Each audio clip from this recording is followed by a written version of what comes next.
Hey everyone, wanted to talk to you today, give you a short devotional about people of virtue. Um, we have a lot of things going on right now, obviously, with COVID-19 and whatnot, but we need to remember there's much more to focus on than just that. So today let's talk about virtuousness and what it means to be people of virtue. We're going to use Genesis chapter 39 as our focal point today for Scripture, so earmark that section as we get started. Now, virtue is defined as behavior showing high moral standards. But what does that mean? What are high moral standards? A high moral standard demands that a person is constantly listening to that internal voice which tells us what is wrong and what is right, and acting upon the instructions that it gives. I believe we are all born with this internal voice because it is a God-given trait, and it develops as we grow. For some reason, though, it seems that as we age, it becomes easier and easier to ignore the voice, but it is still there nonetheless. High moral standards are where you always do what you think is right, not what can get you personal gain.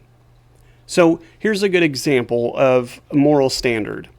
Let's say I find a wallet on the sidewalk, and I need to know who it belongs to so I can give it back.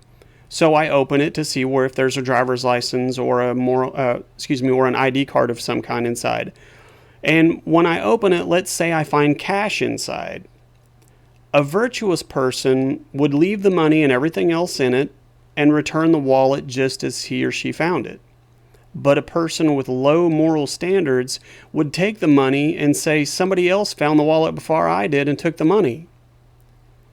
If we're claiming to be people of virtue, we cannot let our sin nature overtake us.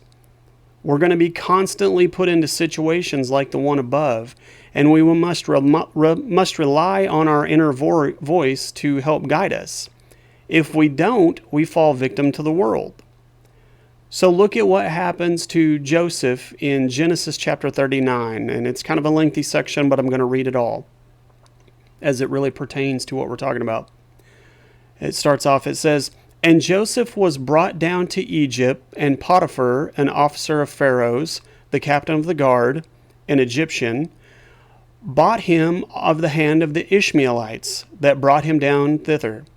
And God was with Joseph, and he was a prosperous man. And he was in the house of his master the Egyptian. And his master saw that God was with him, and that God made all that he did to prosper in his hand. And Joseph found favor in his sight, and he ministered unto him, and he made him overseer of his house, and all that he had put into his hand. And it came to pass from the time that he made him overseer in his house, and over all that he had, that God blessed the Egyptian's house for Joseph's sake. And the blessing of God was upon all that he had in the house and in the field. And he left all that he had in Joseph's hand, and he knew not that was with him save the bread which he did eat. And Joseph was comely and well favored. And it came to pass after these things that his master's wife cast her eyes upon Joseph, and she said, Lie with me. But he refused, and said unto his master's wife, Behold, my master knoweth not what is with me in the house, and he hath put all that he hath into my hand. He is not greater in this house than I, neither hath he kept anything back from me, but thee, because thou art his wife. How then can I do this great wickedness and sin against God? And it came to pass, as she spake to Joseph day by day, that he hearkened not unto her to lie by her or to be with her. And it came to pass about this time that he went into the house to do his work, and there was none of the men of the house there within. And she caught him by his garment, saying, Lie with me. And he left his garment in her hand, and fled, and got out.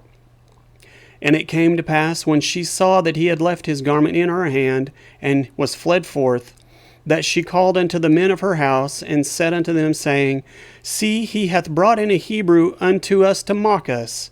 He came in unto me to lie with me, and I cried with a loud voice. And it came to pass, when he heard that I lifted up my voice and cried, that he left his garment by me, and fled, and got out. And she laid up his garment by her until the master came home. And she spake unto him according to these words, saying, The Hebrew servant whom thou hast brought unto us came in unto me to mock me, and it came to pass, as I lifted up my voice and cried, that he left his garment by me and fled out. And it came to pass then, when his master heard the words of his wife, which she spake unto him, saying, After this manner did thy servant to me, that his wrath was kindled. And Joseph's master took him and put him to prison, the place where the king's prisoners were bound. And he was there in the prison. But God was with Joseph, and showed kindness unto him, and gave him favor in the sight of the keeper of the prison. And the keeper of the prison committed to Joseph's hand all the prisoners that were in the prison, and whatsoever they did there, he was the doer of it. The keeper of the prison looked not to anything that was under his hand, because God was with him, and that which he did, God made it prosper. So Joseph is put into a very compromising situation with Potiphar's wife. She wanted to cheat on her husband with him, and when he refused, she went a step further and then lied about it.